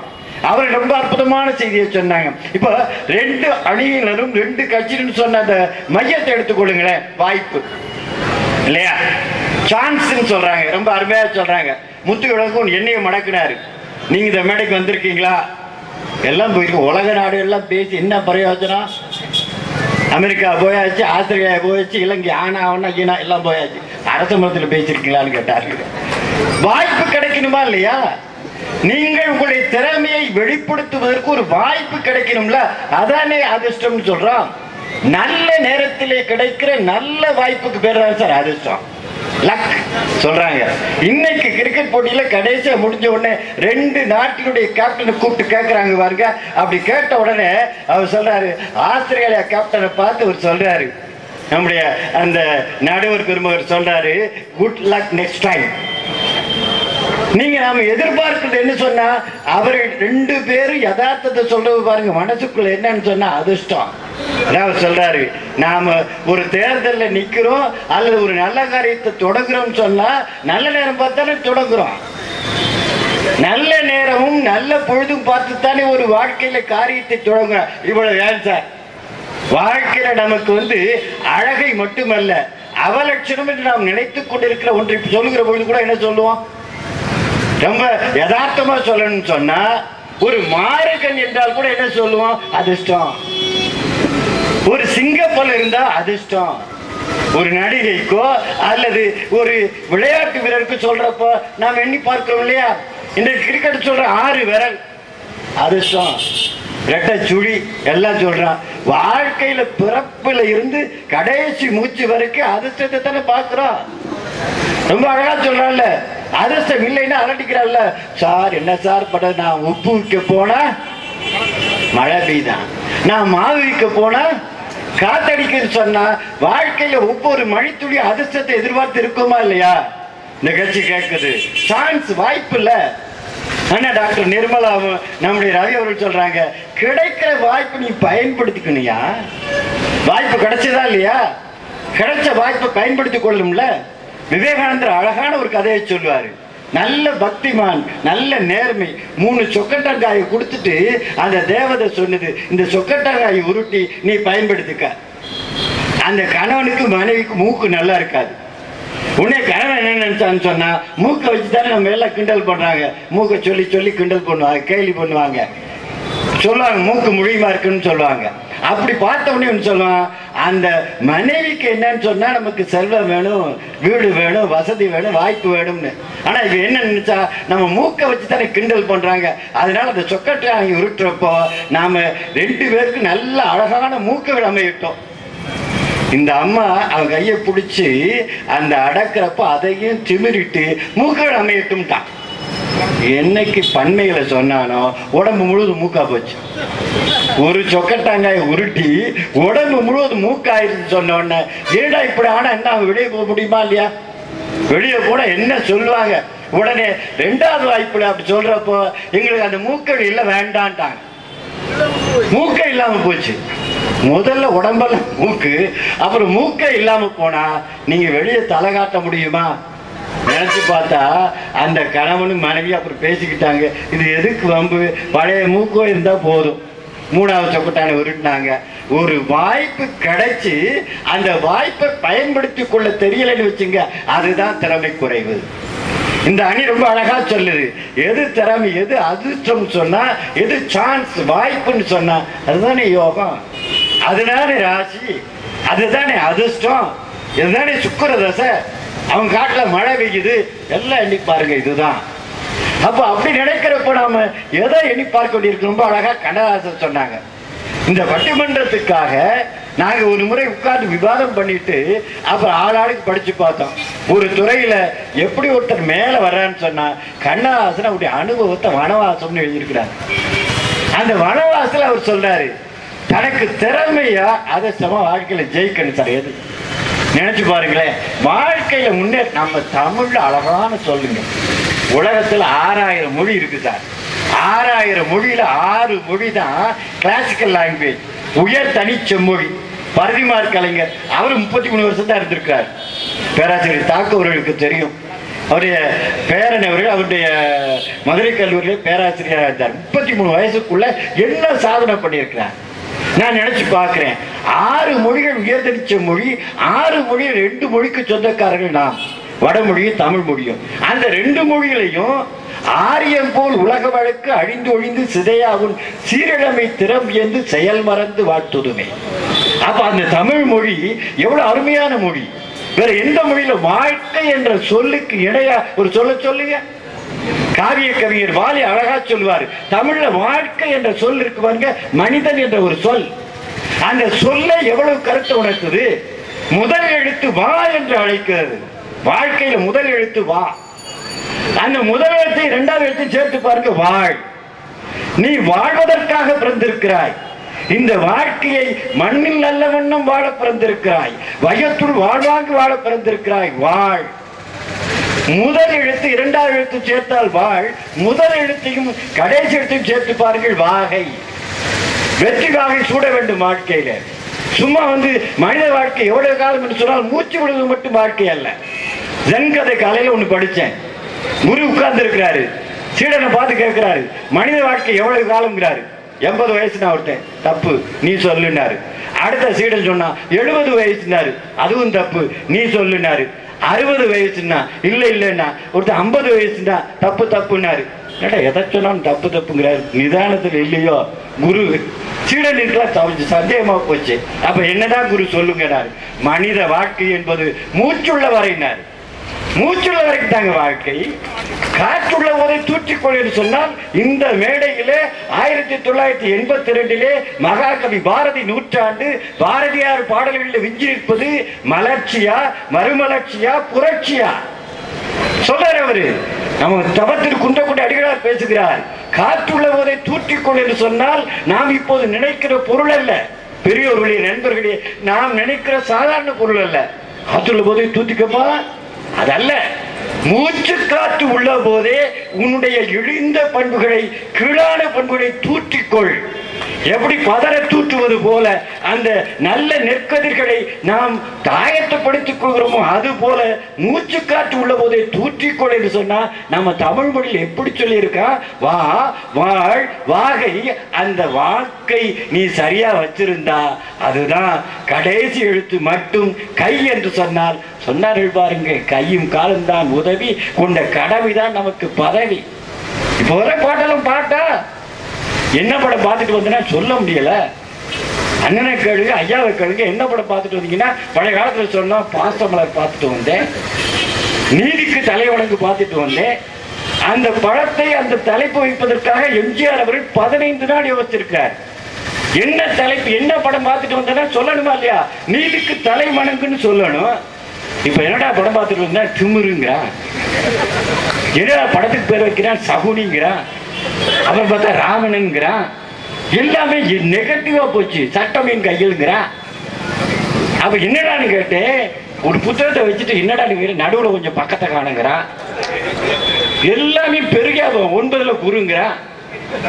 எல்லாமே சினிமாவுக்கு வர தலைப்பழங்க. நான் கூட வேடிக்கை ஒரு இடத்துல சொன்னேன், பழைய பாட்டுக்கு புது பாட்டுக்கு வேற ஒன்றும் வித்தியாசம் இல்லைங்க.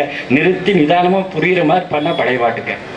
அண்ணன் என்னடா, தம்பி என்னடா, அவசரமான உலகத்திலே ஆசை கொள்வது அத்தனம்டா, காசு இல்லாதவன் குடும்பத்திலே. பழைய பாட்டு, கண்ணதாசன் பாட்டு. இதே வேகமா சொன்னா புது பாட்டு. அண்ணன் தம்பின்னு சொன்னோம்னா சொல்லவே வேகமா சொல்லிட்டா. நீங்க அதையே மெதுவா நிறுத்தி ஒரு தடவை சொன்னா பழைய பாட்டுங்க. பார்த்தேன், ரசித்தேன், பக்கம் வர துடித்தேன், உனைத்தேன் என நான் நினைத்தேன். பழைய பாட்டு. அதை பார்த்தேன் பார்த்தேன் பார்த்தேன், ரசித்தேன் ரசித்தேன் 3 தடவை சொன்னா. எங்கே நிம்மதி, எங்கே நிம்மதி, அங்கே எனக்கு ஒரு இடம் வேண்டும். பழைய பாட்டு. எங்கே நிம்மதி நிம்மதின்னு தேடி பார்த்தேன், அது எங்கேயும் இல்லை. நீ ஒரு பாதி, நான் ஒரு பாதி, யார் பிரிந்தாலும் வேதனை பாதி. கண்ணதாசன். நீ பாதி நான் பாதி கண்ணே, அருகில் நீ இன்றி தூங்காது பெண்ணா. புதுப்பாட்டுனா நான் சொன்னேன், பழைய பாட்டுக்கு புது பாட்டுக்கு தாண்டா வித்தியாசம். புதிய பாட்டு ஐஸ்வர்யா ராய் போலன்னு கைதட்ட வாரி குமிச்சுட்டாங்க.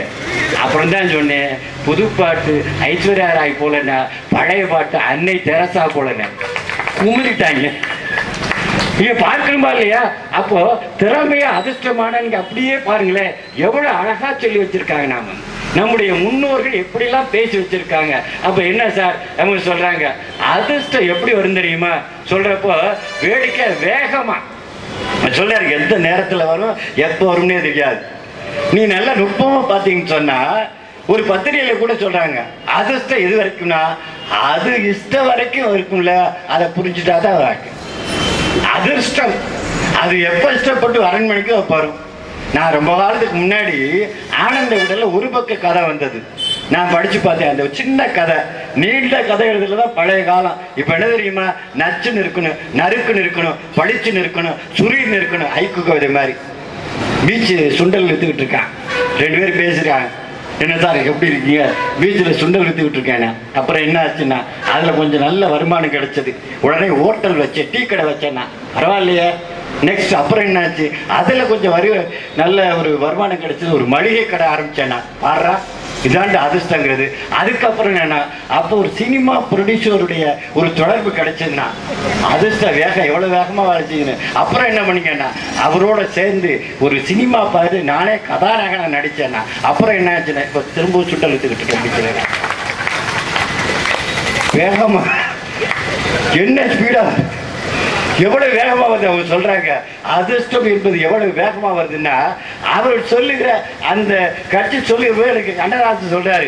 கண்ணதாசன் அவர் வனவாசத்துல அந்த 35 ஆண்டு அனுபவத்தை பிடிச்சிருக்கிறாரு. அதிர்ஷ்டம் இல்லாத ஒரு திறமையோ திறமை இல்லாத அதிர்ஷ்டமோ எப்படி சார் வாழ்க்கையில் ஒர்க் அவுட் ஆகும்? அவர் சொல்றாரு, நான் கதை எழுத திரைக்கதை எழுதத்தான் கூப்பிட்டாங்களா, இவருக்கு என்னென்ன பாட்டு எழுத போகல, இவருக்கு ஆசை என்னன்னா நடிக்கணும், கதை எழுதணும், வசனம் எழுதணும்னு போகணும். ஆனால் பார்த்த உடனே உங்க கூப்பிட்டு இந்த சாணி உனக்கு தெரியுமான்னு கேட்டா தெரியலன்னு சொன்னா கிடைச்ச வாய்ப்பு போயிருமா இல்லையா? உடனே சிச்சுவேஷன் சொல்லிட்டாங்க, இதுதான் சிச்சுவேஷன், ஒரு பாட்டை எழுதி கொண்டு வரணும்னு 20 நிமிஷத்துல கலங்காத மனமே உன் கனவெல்லாம் நனவாகும் ஒரு தினமே என்று சொல்லி 20 நிமிஷத்துல அந்த பாட்டை எழுதிட்டு போனாரா. அந்த ராம்நாத் என்ற இயக்குனர் குண்டாரா எழுதுறாரு, என்னுடைய மனசுக்குள்ளே காதுக்குள்ளே பஞ்சாமிர்தம் போல இனித்தது அந்த சால். என்னுடைய திறமைக்கு ஒரு அங்கீகாரம் கிடைத்தது பாருங்க. அந்த ராம்நாத் என்ற அந்த இயக்குனர் திறமைசாலிகளை தேடி பிடித்து அந்த ஊக்குவிக்கிற அந்த திறமைசாலி என்று என்னை அங்கீகாரம் கொடுத்தார் பாருங்க. அப்பதான் எனக்கு வாழ்க்கையில் ஒரு மகிழ்ச்சி கிடைச்சது. உடனே பயன்படுத்திக் கொண்டேன். சீன நாட்டில் ஒரு அழகான ஒரு பழமொழி இருக்கு, வாய்ப்பை பயன்படுத்திக் கொள்வது வாய்ப்பில்லையே என்று ஏங்குவது அதை விட ஒரு வாய்ப்பை நீயே உருவாக்கி கொள்வது சொல்றாங்க பாருங்க. டாக்டர் நிர்மலா சொன்னாங்க 2C, பயிற்சி முயற்சி. நம்ம கிட்ட முயற்சி இருக்கும், பயிற்சி இருக்காது. 3 பூ, துடிப்பு, முனைப்பு, உழைப்புனாங்க. நான் கொஞ்சம் மேல போய் சொல்றேன், 4 எழுத்து போதும் சார் வாழ்க்கையில முன்னேறணும், மனிதன் ஜெயிக்கணும்னு சொன்னா. மூத்த எழுத்தாளர் வள்ளிக்கண்ணன் என்ற எழுத்தாளர் கல்யாணமே பண்ணிக்கல, 80 வயசுக்கு மேல இருந்தார். அவர் சொன்னாரு, ஒரு பத்திரிகையில பேட்டி கண்டாங்க, வாழ்க்கையில ஜெயிக்கணும்னா என்ன சொல்றீங்க, இளைஞர்களுக்கு என்ன ஒரு செய்தி சொல்றீங்கன்னா 4 வார்த்தை சொன்னாரு, விழி, எழு, உணர், ஒளிர். 4 வார்த்தை தான் சொன்னாரு. விழி, எழு, உணர், ஒளிர் என்று சொன்னா இந்த 4 வார்த்தை போதாது. பாரதியார் தாலாட்டு பாடல, நீ நல்லா பாருங்களேன். பாரத மாதா திருப்பதி எழுச்சி பாடினாரு, பஞ்சகம் பாடினாரு, ஆத்திச்சூடி பாடினாரு, எல்லாம் பாடினாரு, சுதந்திர பள்ளி பாடினாரு, எல்லாம் கோணங்கி பாட்டு பாடினாரு. ஏன் தாலாட்டு பாடலைன்னா சிலம்பு செல்வர் மாப்போசி சொல்லுவாரு, ஏன் தாலாட்டு பாடலைன்னு சொன்னா தமிழன் ஏற்கனவே தூங்கி கொண்டிருக்கிறான், தாலாட்டு பாடல புரட்ட விட்டு தூக்க ஆரம்பிச்சிருவான். இன்னைக்கு நமக்கு எது தெரியுமா, பாரத மாதா திருப்பள்ளி எழுச்சி தேவை என்று சொன்னா அதெல்லாம் முக்கியம். 2 இளைஞர்கள் நேர்காணல் போனாங்க சார், இன்டர்வியூ போனாங்க, எல்லாத்தையும் சலிச்சு முடிச்சாச்சு. கடைசியா 2 இளைஞர்கள் தான் மீதி கூப்பிட்டது. அந்த இன்டர்வியூ போட்ட கமிட்டி கூப்பிட்டது, சரியா தேர்ந்தெடுக்கணும். 2 பேருக்கு சரிநிகர் சமானம், எல்லாம் பட்டம் பதவி எக்ஸ்ட்ரா கரிக்குலர் ஆக்டிவிட்டிஸ் எல்லாம். முதல் இளைஞனை கூப்பிட்டாங்க, அந்த கமிட்டி கூப்பிட்டது, இந்த வேலை உனக்கு கிடைக்கலன்னா என்ன நினைப்பேன்னு. நான் கொடுத்து வச்சது இவ்வளவுதான் நினைப்பேன், நான் யூ கேன் கோ. அடுத்த இளைஞனை கூப்பிட்டாங்க, இதே கேள்வியை கேட்டாங்க, இந்த வேலை உனக்கு கிடைக்கலான்னு நீ என்ன நினைப்பேன், நீங்க கொடுத்து வச்சது அவ்வளவுதான் நினைப்பேன், நான் வேலை கிடைச்சிருச்சு. நீ நினைச்சு பாருங்க, முதல் இளைஞன் சொன்னதுக்கும் 2வது இளைஞன் சொன்னதுக்கும் என்ன வேறுபாடு என்று சொன்னால், அந்த முதல் இளைஞன் நம்பிக்கையை இழந்து சொன்னான், விரக்தியின் விழிப்பிலே நின்று சொன்னான். ஆனால் 2வது இளைஞன் நீங்கள் கொடுத்து வைத்ததுன்னு சொன்னா அந்த நம்பிக்கை, அந்த உழைப்பு, தன்னுடைய திறமையை பற்றி ஒரு மதிப்பீடு இருந்ததுல வேலை கிடைச்சது.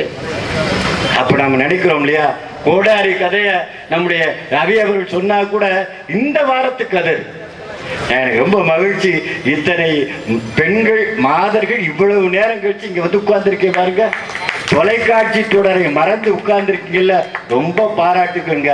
இந்த அரசமரம் பகுதி தான் அரசமரம் இசை இலக்கிய சங்கம் 68 ஆண்டுகளாக எத்தனை பெருமக்களை இப்படி உருவாக்கி இருக்குன்னு பாக்குறப்போ ரொம்ப நம்பிக்கை. ஒரு அம்மா வேகமாக டாக்டர்கிட்ட வந்துச்சு. டாக்டர் எனக்கு எந்த மாத்திரை எப்போ சாப்பிடணும்னு தெரியவே இல்லை டாக்டர், மறந்து போயிடுது டாக்டர்னுச்சு. உடனே டாக்டர் சொல்கிறார், மறக்காம இருக்கணும் தானே, ஒரு குழு சொல்கிறேன், நீங்கள் அத்திப்பூக்கள் பார்க்குறப்ப மஞ்சள் மாத்திரை சாப்பிடுங்க, உதிரி பூக்கள் சாப்பிட்றப்போ சிவப்பு மாத்திரை சாப்பிடுங்க, வாணி ராணி பார்க்குறப்ப டியூப் மாத்திரை சாப்பிடுங்கன்னு. உடனே மறக்கவே மறக்காத டாக்டர் இனிமே. ஆனால் இப்படி இருக்கிற அந்த சூழ்நிலையில இத்தனை பெருமக்கள் இவ்வளவு நேரம் கழிச்சு வந்து உட்கார்ந்துருக்குன்னு பார்க்குறப்போ எங்களுக்கெல்லாம் நம்பிக்கை வருகிறது. இங்க அருமையான அந்த இந்த அரசு இசைகளுக்கு சங்கம் எவ்வளவு அற்புதமான காரியங்களை ஆற்றி கொண்டிருக்கிறது. ரொம்ப அழகா சொன்னாங்க. என்ன சார் சொல்றீங்க? திறமையை அதிர்ச்சும் சுத்தி வாரீங்க கேட்குறாருல, சுத்தி வந்தீங்கன்னா 10:30 முடிக்கணும்னா நாங்கள் நேரத்தை பார்த்துக்கிட்டே இருக்கோம். ரொம்ப அதுவும் இந்த காலத்தில் போய் பேசுறது ரொம்ப கடினம். நீங்கள் பல்கலைக்கழகத்தில் போய் பேசிடலாம், கல்லூரியில் போய் பேசிடலாம், நீங்கள் ஸ்கூலில் போய் பேசணும்னு வச்சுங்க. நான் தான் அப்துல் கலாம் தான் கேள்வி கேட்டு பதில் வாங்கி பேசணுமா? நம்ம இப்படியே ஒரு சோதனை பண்ணா என்னன்னு ஒரு பள்ளிக்கூடத்துக்கு இலக்கிய மன்றத்தில் போய் பூவிலே சிறந்த பூ எதுன்னு கேட்டேன். ஒரு சின்ன வார்டு செருப்புன்ட்டேன். உண்மையில நடந்தது. பூவில என்ன பூன்னா படிப்புன்னு சொல்லுவான், உழைப்புன்னு சொல்லுவான்னு சொன்னா அவன் செருப்புன்னா அவன் காலை பார்த்தா செருப்பு போடல சார், அவன் செருப்பு போடல, அவனுக்கு அந்த அருமை தெரிந்தது செருப்புன்னு சொன்னான். நீங்கள் அந்த இளைய தலைமுறை இன்றைக்கு பார்க்கிற அந்த நிகழ்ச்சி அல்லவா அது, நம்ம சொல்லணுமா இல்லையா? அப்ப வாய்ப்பை பயன்படுத்தி கொள்ளுகிற அந்த திறமை எப்படி பயன்படுத்தி கொள்றது? திறமை இருக்கு, அதிர்ஷ்டம் இல்லைன்னா எப்படி சார் வெளியே தெரியும்? நீ நினைச்சு பாருங்க, எத்தனை ஷேக்ஸ்பியர்கள், எத்தனை ஷெல்லிகள், எத்தனை பெர்னார்ட் ஷாக்கள், எத்தனை கண்ணதாசன்கள், எத்தனை வைரமுத்துகள், எத்தனை பட்டுக்கோட்டை கல்யாண சுந்தரர்கள் தெருவில் இருந்து கொண்டிருக்கிறார்கள். உலகத்துல இந்தியாவில் தாங்க, இந்தியாவில் தமிழ்நாட்டில் தாங்க, தமிழ்நாட்டில் மதுரையில தாங்க ஆட்டோ முதுகு கவிதை சொல்லும். மதுரை மாநகரத்தில் ஓடுகிற ஆட்டோ முதுகு எனக்கு எத்தனை உண்மைகளை, வாழ்க்கை உண்மைகளை உணர்த்தி இருக்கு தெரியுமா? பட்ஜெட் போட்ட மறுநாள் நான் பார்க்கிறேன், அசந்து போனேன். கடவுள் மனிதனாக பிறக்க வேண்டும், அவன் ஆட்டோ ஓட்டி வேதனையில் வாட வேண்டும். பெட்ரோல் விலை ஓய்ந்து போச்சான், டீசல் விலை ஓய்ந்து போச்சான். அழகா சொல்றான், அது ரொம்ப அருமையா சொல்றான். கண்கள் அழுதால் துடைப்பது கர்ச்சீப், இதயம் அழுதால் துடைப்பது ஃப்ரெண்ட்ஷிப்.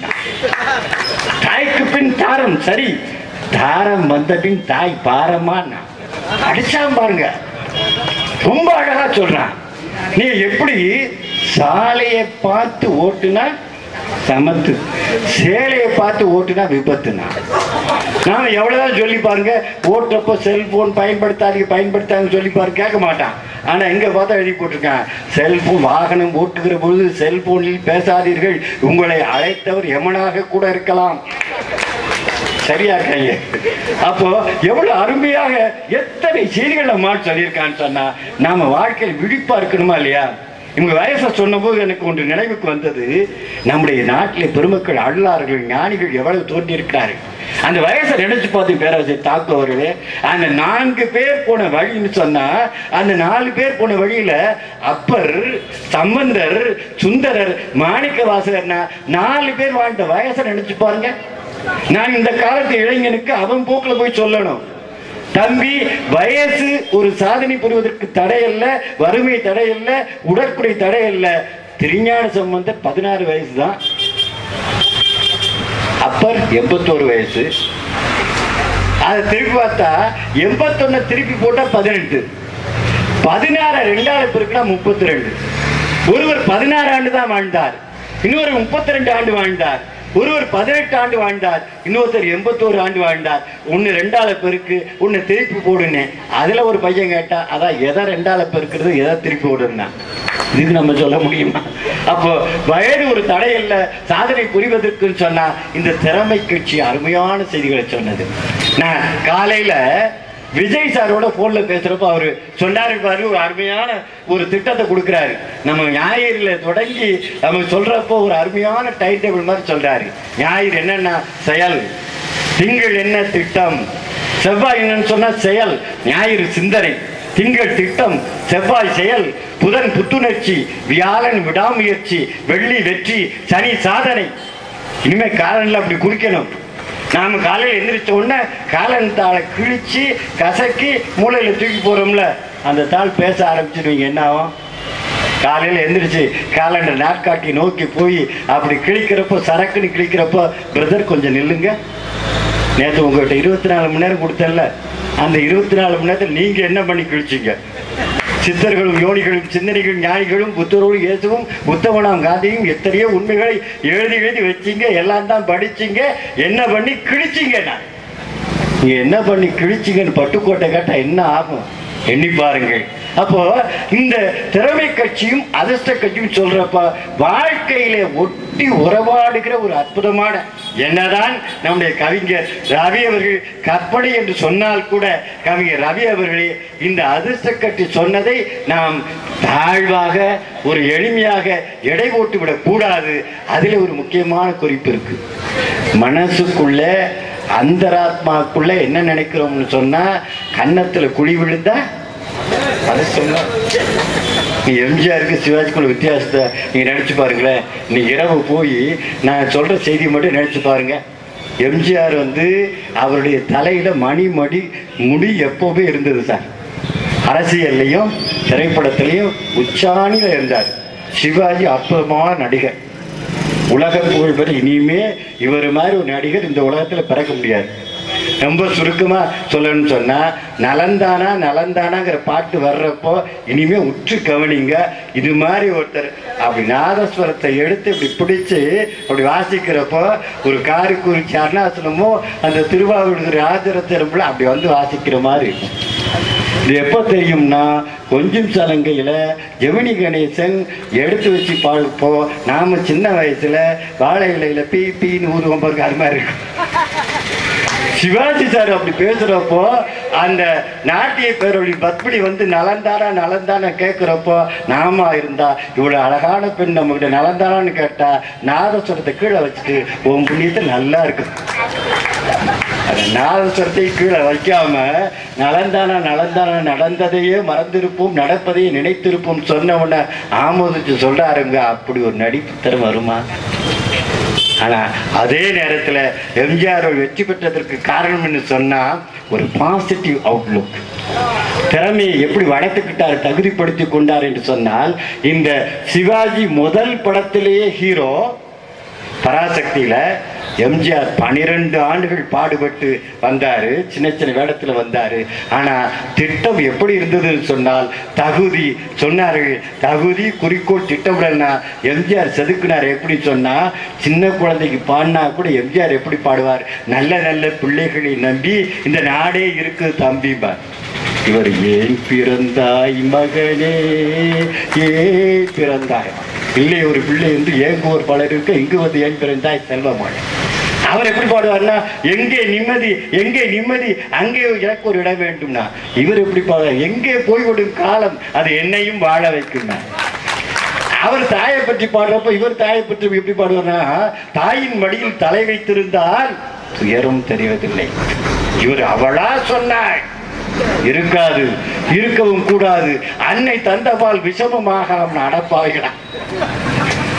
பாடுறது வேற, எழுதுறது வேற, வேறுபாடு இருக்கு. ஆனா ஒரு ஆள் ஆராய்ச்சி பண்ணியிருக்கான், எப்படி வாழ்க்கையில வெற்றி பெறணும் என்று சொன்னா, உடன்பாடாக சிந்தித்து உயர்ந்ததையே சிந்தித்து நாம் எப்போதும் நல்லதையே சொல்லி நல்லதே எண்ணி நல்லதே செய்து வந்தால் வாழ்க்கையிலே உங்கள் தரையிலே மணி முடி எப்போதும் இருக்கும் என்பதற்கு அந்த பெருமகனாருடைய வாழ்க்கை ஒரு சான்று. ஒரு திருடனா நடிச்சா கூட படத்துக்கு பேர் பாசம், இவர் முரடன் முத்துன்னு வைப்பார். நீங்க ஒரு முதல் காட்சியில கூட வெற்றி என்று வைப்பார் என்று சொன்னால், இந்த திறமை இல்லாத அதிர்ஷ்டமா, அதிர்ஷ்டம் இல்லாத திறமையா என்றால் நீங்க எண்ணி பாருங்கள். திறமை இருக்கு, அதிர்ஷ்டம் இல்லைன்னா வெளியே தெரியாது சார். எவ்வளவு திறமை இருந்தாலும் அதிர்ஷ்டம் இல்லைன்னு எப்படி வெளியே தெரியும்? நீங்க வாய்ப்பு கொடுக்கலன்னா உங்க திறமையை எப்படி வெளிப்படுத்துவீங்க? அதே நேரத்தில் நீங்க எண்ணி பாருங்க, நான் சொல்லுகிற செய்தியை நீங்கள் இன்றைக்கு இரவிலே தாயின் மடியில் என்பது போல இரவின் மடியிலே தலை வைத்து படுக்கும் போது எண்ணி பாருங்கள்.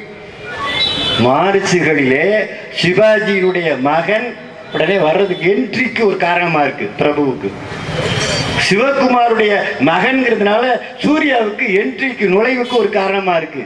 இது எல்லா துறைகளையும், அரசியலா இருந்தாலும் விளையாட்டா இருந்தாலும் எல்லா துறைகளையும் பெற்றோர்கள் ஒரு செல்வாக்கு மிக்கவர் என்று சொன்னால் ஒரு துறையிலே நுழைவதற்கு ஒரு காரணமாக இருக்கிறது.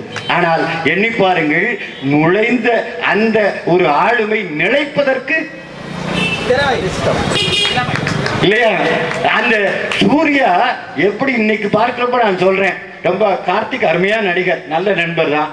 நவரச திலகு முத்துராமன் எல்லாரும், ரஜினி, கமல், அதுபா தலைமுறைய சினிமா உதாரணம் காமிக்கிறேன்னா எளிமையா போய் சேரும். இன்னைக்கு காலையில எனக்கு தொலைபேசியில நெல்லை ஜெயந்தா வீட்டுக்கு வந்திருந்தாரு. நெல்லை ஜெயந்தா சொன்னாரு, புலமை பித்தனை அவரு சொன்னாராம். புலமை பித்தன் சொல்றப்போ அவர் ஒரு பாட்டு, குடியிருந்த கோயில எல்லா பாட்டும் எழுதியாச்சு, ஆனா எம்ஜிஆர் ஒரு பாட்டு இன்னமும் திருப்தியா வரலைன்னு. அவர் என்னன்னு சொன்னா, அந்த வாகனம் போயிட்டு இருக்கிறப்போ ஒரு தெருவில் போயிட்டு இருக்காரு, ஒரு காருக்காக நிற்கிறார் புலமை பித்தன். அந்த கார் கடந்து போன உடனே இவர் போயிருந்தார் வச்சுங்க, கார் கடந்து போயிருந்தா இன்னைக்கு புலமை பித்தன் என்ற பாடலாசிரியர் கிடைச்சிருக்க மாட்டார். கண்ணாடியை திறந்து அவருடைய நண்பர் இருக்கிறார், ஏற கார்லைனாரு. ஊட்டிக்கு போனாங்க, அங்க சங்கர் இருக்கிறார் இயக்குனர். உடனே ஒரு பாட்டு, எம்ஜிஆர் ஒரு பாட்டு, நீங்க தமிழாசிரியர் தானேன்னு ஒரு நிகழ்ச்சியில் பேச சொன்னாங்க. நல்லா பேசுறீங்களே, நீ ஏன் சினிமாவுக்கு பாட்டு எழுதக்கூடாது? இன்னைக்கு நீங்க குடியிருந்த கோயில்ல நான் யார் யார் நான் யார் நான் யார் அந்த பாட்டு புலவர் புலவி புத்தன் எழுதுன அவர் சொன்னாரா, நான் நான் அதிர்ஷ்டத்தை நம்புறனோ இல்லையோ விதியை நம்புறேன்னாராம். நீங்க அதிர்ஷ்டத்தை நம்பலைன்னு சொன்னா கூட விதியை நம்புறேன்னு சொன்னா இதெல்லாம் பாருங்களேன். அப்போ ஒருவர் வாழ்க்கையிலே ஜெயிப்பதற்கு முன்னேறுவதற்குன்னு சொன்னா எந்த சார் அடிப்படைன்னு சொன்னா, கடைசியா ஒரு நிறைவா ஒரு கதையை சொல்லி நான் முடிக்கிறேன். இந்த நாட்டில் இந்தியாவில் ரொம்ப அருமையாக சொன்னாங்க, ஜப்பான் நாட்டை மேற்கோள் காமிச்சு உலக வரைபடத்திலே தைவான் போல, ஜப்பான் போல, சிங்கப்பூரை போல, சிங்கப்பூர் போனீங்க எல்லாம் உயர்ந்த கட்டடங்களா இருக்கு.